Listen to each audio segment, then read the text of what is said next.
Hello students, welcome to my online class. Jyoti Diwan is present with a new lesson for you, the interview by Christopher Sylvester.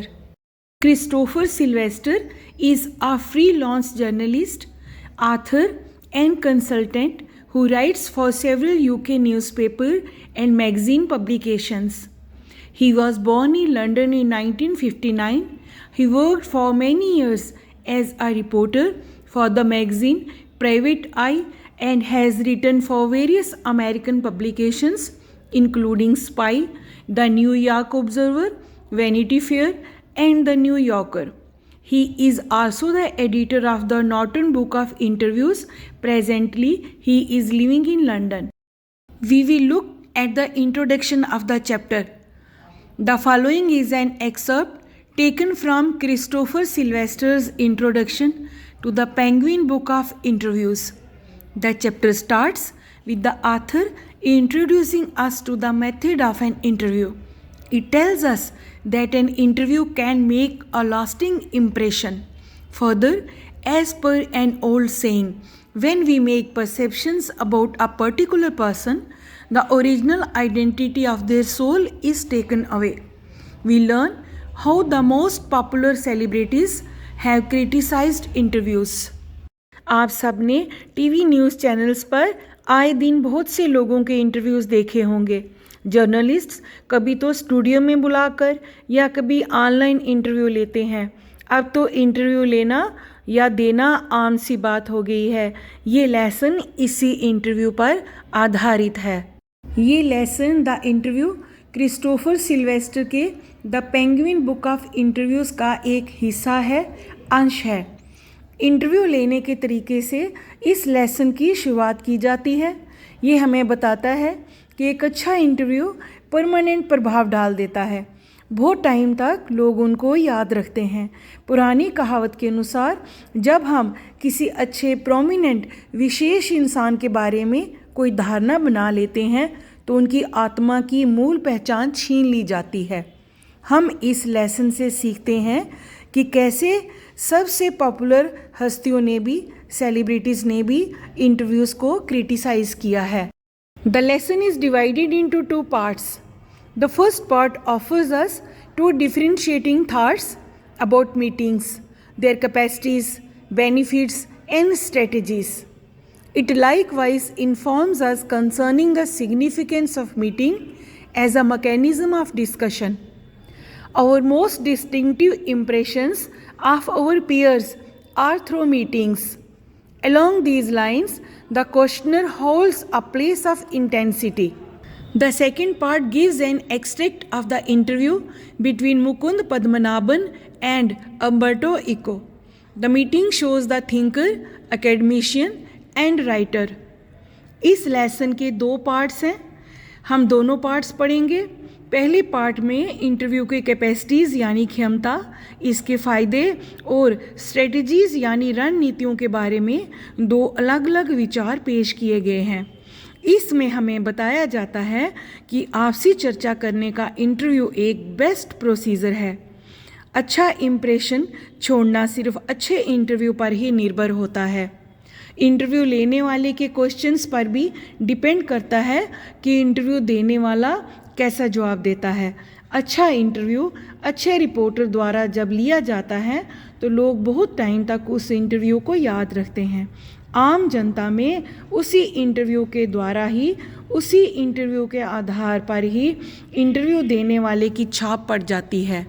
Second part Mukund Padmanabhan और Umberto eco के बीच की conversation का यानी बातचीत का निचोड़ है। इस कन्वर्सेशन में उन दोनों के अच्छे विचारक, बहुत पढ़े लिखे स्कॉलर और लेखक होने का पता चलता है। Now we shall read the summary of the first part. Interview that was invented over 130 years has now become a commonplace journalism. Today, every literate or illiterate will have to experience interview it at some point of daily life. However, opinions of interview, of its functions, methods, and merits vary considerably. Some claim it as a source of truth, and in its practice and art. Others despise the interview as an unwarranted intrusion into their lives. They feel that it diminishes them.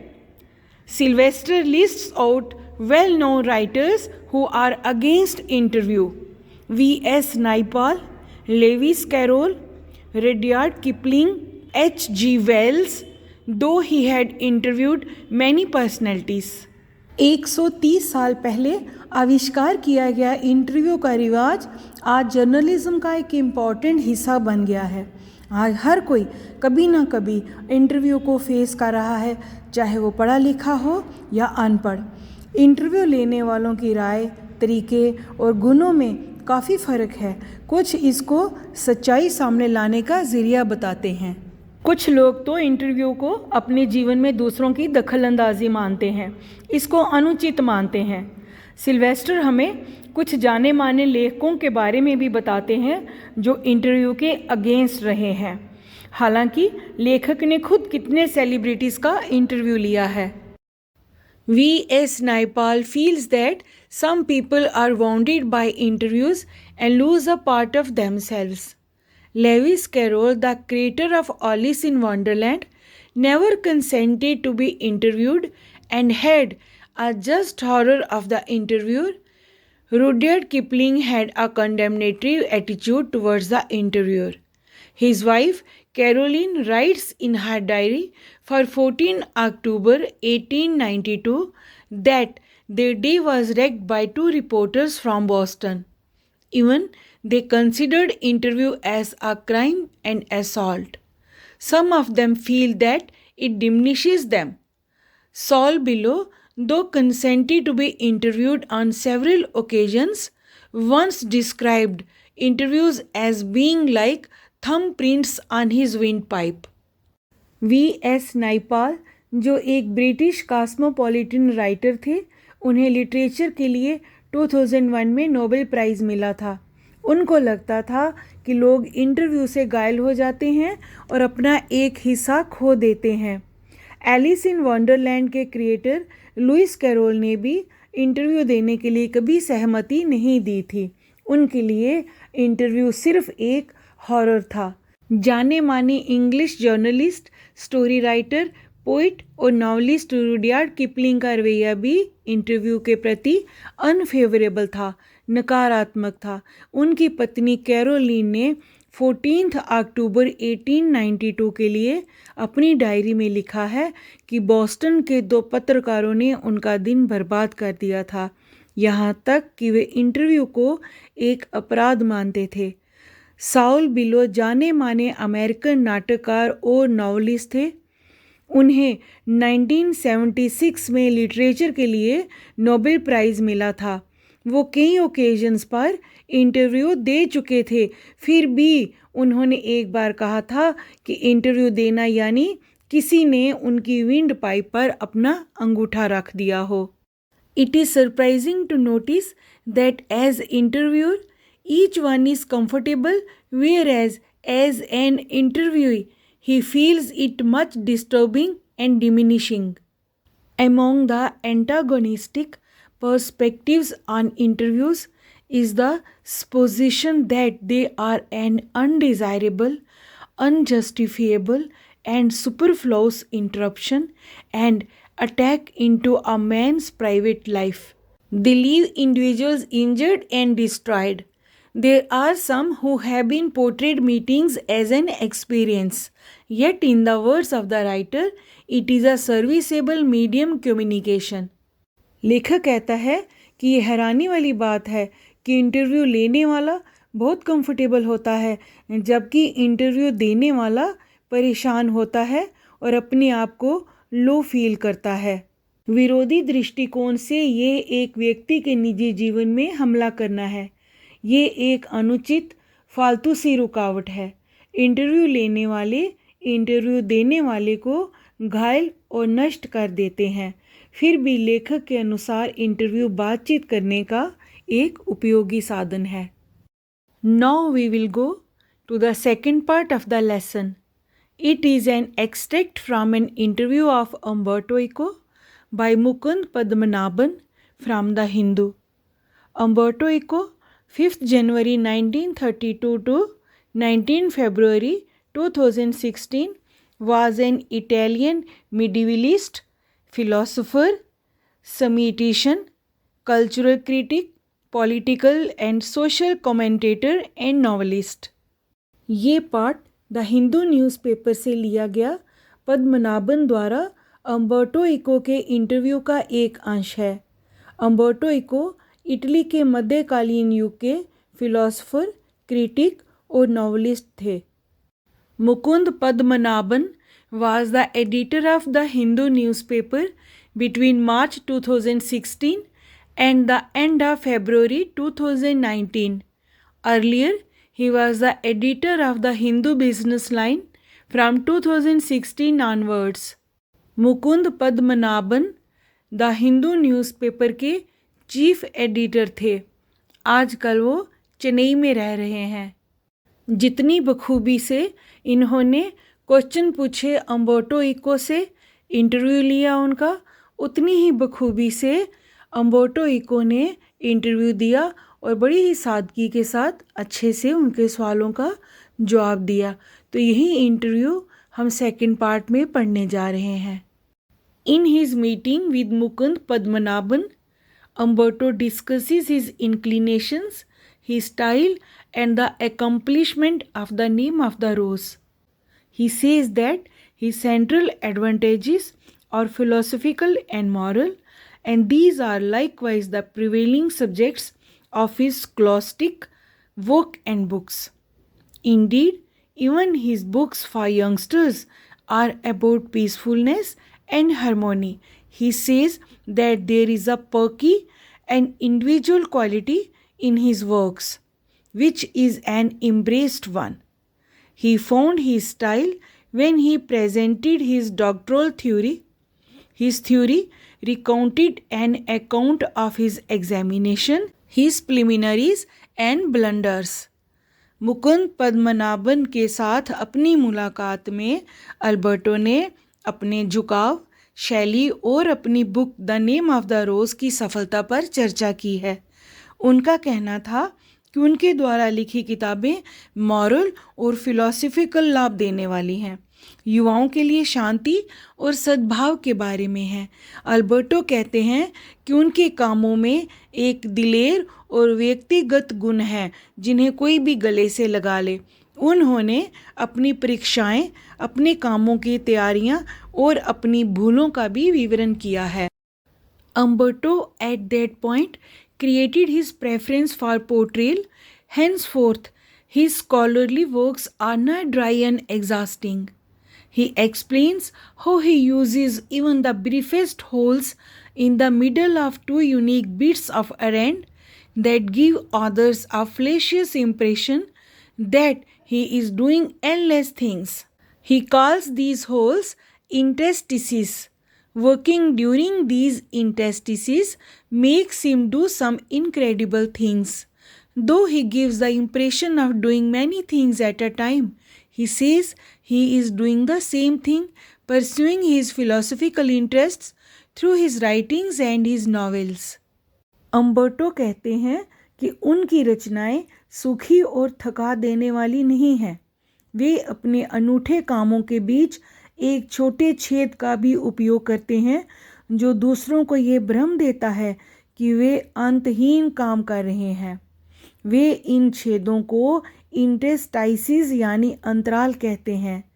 वे एक समय में कई काम करने का आभास देते हैं। वे कहते हैं कि वे अपने नॉवेल्स के ज़रिए फिलोसॉफिकल हितों का पीछा करते हैं। Through his modest answers he tells the secret of his success.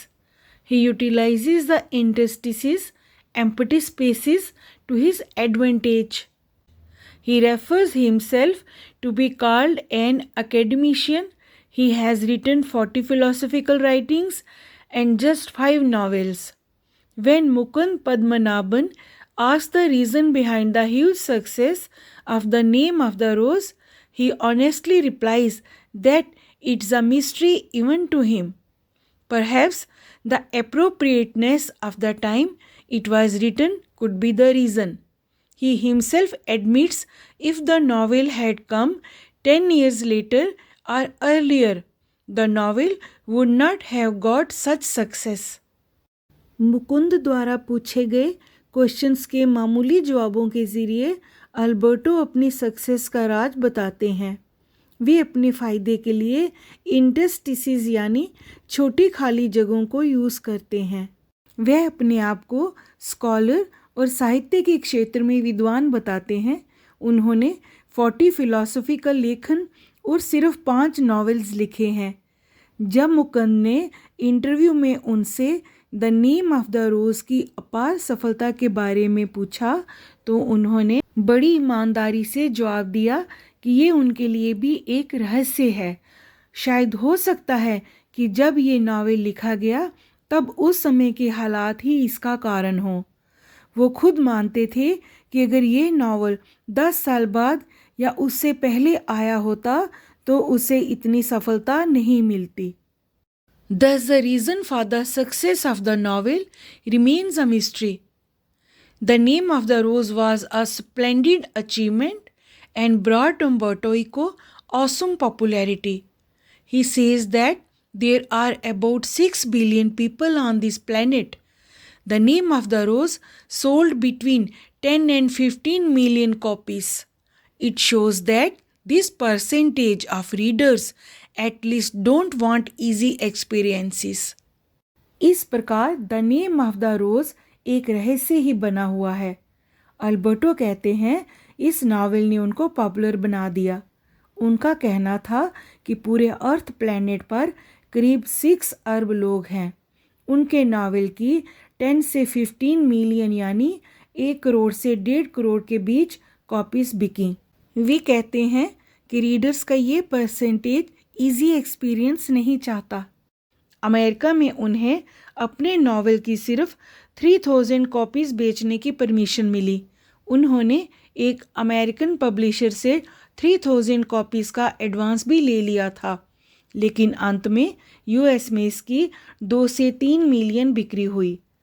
इस सब निचोड़ से हम ये जान जाते हैं कि उम्बर्टो इको नहीं सोचते कि इंटरव्यू एक अपराध है।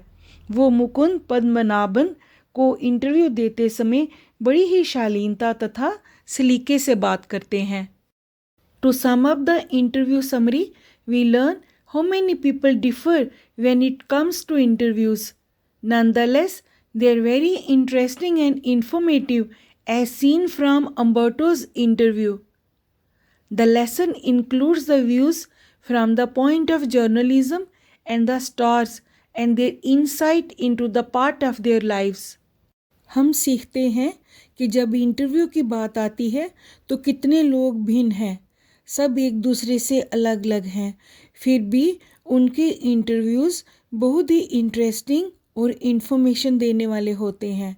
ऐसा ही कुछ हमने मुकुंद द्वारा लिए गए उम्बर्टो के इंटरव्यू में देखा।